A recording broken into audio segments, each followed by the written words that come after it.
ইরানের পক্ষ থেকে বলা হয়েছে, যদি তৃতীয় কোনো শক্তি এই যুদ্ধে জড়িত হয় তা নিশ্চিতভাবে ইসরায়েলের জন্য নরক পরিণতি ডেকে আনবে। এর পাশাপাশি মধ্যপ্রাচ্যে এই যুদ্ধ ছড়িয়ে পড়বে। ইভেন যেই মিত্ররা ইসরায়েলকে ইরানের বিরুদ্ধে হামলা চালানোর জন্য ক্ষেপণাস্ত্র অথবা যুদ্ধ বিমান অথবা যে কোনো সামরিক সরঞ্জাম দিয়ে সহযোগিতা করবে, তাদের কোনো স্থাপনা, তাদের কোনো ঘাঁটি যদি মধ্যপ্রাচ্যের কোনো দেশে থাকে, তাহলে ইরানের পরবর্তী টার্গেট হবে সেই দেশের সেই সামরিক স্থাপনাগুলো। এখন দুই দেশ যেভাবে পাল্টাপাল্টি বক্তব্য দিচ্ছে, এবং আমরা যখন কথা বলছি আন্তর্জাতিক গণমাধ্যমগুলো এই নিউজগুলো দিচ্ছে না, মিডল ইস্ট আই মনিটর, এই যে একটা আরবি চ্যানেল, তারা যে তথ্য প্রতিবেদন সামনে আনছে, এখান থেকে তো নিশ্চিত যে তৃতীয় বিশ্বযুদ্ধের পথেই হাঁটছে আপনার বিশ্ব। ভবিষ্যৎবাণী ছিল 2025 সালের শেষে ভয়ঙ্কর যুদ্ধ ছড়িয়ে পড়বে ইউরোপেও।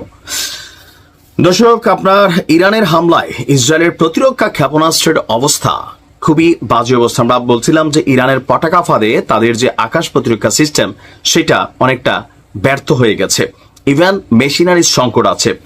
এর মাঝখানে ইরানের প্রতিনিয়ত হামলায় ইসরায়েল ব্যাপক ক্ষয়ক্ষতির শিকার হচ্ছে। এই অবস্থায় মিত্রদের কাছ থেকে অস্ত্রশস্ত্র সহযোগিতা চেয়েছিল ইসরায়েল।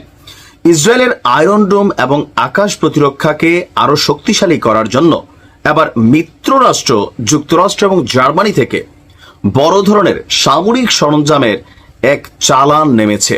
প্রায় একটা দুইটা না, 1 ডজন চালান এসেছে ইসরায়েলে। মিডল ইস্ট মনিটরের এক প্রতিবেদনে বলা হয়েছে যে ইরানের সঙ্গে চলমান সংঘাতের মধ্যে যুক্তরাষ্ট্র এবং জার্মানি থেকে 14টি কার্গো বিমান, বিশাল বিশাল, এই বিমান ভর্তি করে আপনার সামরিক সহযোগিতা পাঠিয়েছে জার্মানি এবং যুক্তরাষ্ট্র। ইসরায়েলের প্রতিরক্ষা মন্ত্রণালয় এক বার্তায় এই তথ্য নিশ্চিত করেছে। এসব বিমান সামরিক সরঞ্জাম এবং রসদ বহন করে নিয়ে আসছে, যা ইসরায়েলের সেনাবাহিনীর অপারেশনাল প্রস্তুতিকে জোরদারে সহায়তা করবে। এই চালানটি 13ই জুন থেকে ইরানের বিরুদ্ধে যে সামরিক অভিযান চালাচ্ছে ইসরায়েল, সেই অভিযানকে আকাশ এবং সমুদ্রপথে সহায়তা করার জন্য পাঠানো হয়েছে।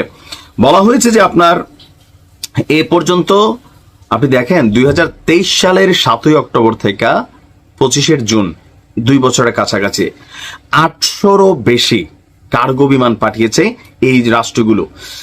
এখন এই সিচুয়েশনের মধ্যে ইরানের যে বার্তা বা তাদের এই বার্তা, আপনি দেখেন দুইটা রাষ্ট্র, কোন দুইটা রাষ্ট্র যারা রাশিয়ার বিরুদ্ধে খুবই অ্যাক্টিভ, এবং কি এই ইরান ইসরায়েল যুদ্ধে জার্মানির যে বক্তব্য ছিল যে নোংরা কাজটা আমরা করতাম না, সেটা ইসরায়েল করে দিচ্ছে, সো আমাদের উচিত ইসরায়েলকে সহযোগিতা করা। আবার G7 এর যে বৈঠক হয়েছে সেইখানেও তারা একমত হয়েছে ইসরায়েলকে সহযোগিতা করবে। তো সহযোগিতা তারা পাঠাচ্ছে। এখন এই যে পাঠাচ্ছে, আগে পাঠাইছে, পার্থক্য আছে। এই তথ্য গণমাধ্যমে আসার পর ইরানের প্রেসিডেন্ট মাসুদ পেজেশকিয়ান তিনি কড়া বার্তায় হুঁশিয়ারি দিয়েছেন এই রাষ্ট্রগুলোকে। ইভেন বলছেন যে এবারের বিষয়টা ভিন্নভাবে নিয়েছে ইরান। আর অলরেডি আমরাও গেল নিউজ করি হয়তো 5-6 বছর, বাট এই যুদ্ধগুলোর যে আপডেটগুলো টেলিভিশনে গণমাধ্যমে দেখছি, এরকম কিন্তু পাল্টাপাল্টি লম্বা সময় যুদ্ধ হয় না। এবং ইরান যতটা এখন অ্যাডভান্টেজ পাইতেছে বা যে জায়গাটা আছে, এরকম দৃশ্য কিন্তু আর আগে আমরা কখনো দেখি নাই। তবে পরিস্থিতি যেভাবে ধারণ করছে, চীন যুক্তরাষ্ট্রকে আগুনে ঘি না ঢালার জন্য সতর্কতা করেছে। রাশিয়া বলছে যে রাশিয়ার এখানে স্বার্থ আছে, যদি ইরানে বড় কোনো অভিযান হয় তাহলে রাশিয়া ইরানের পাশে দাঁড়াবে।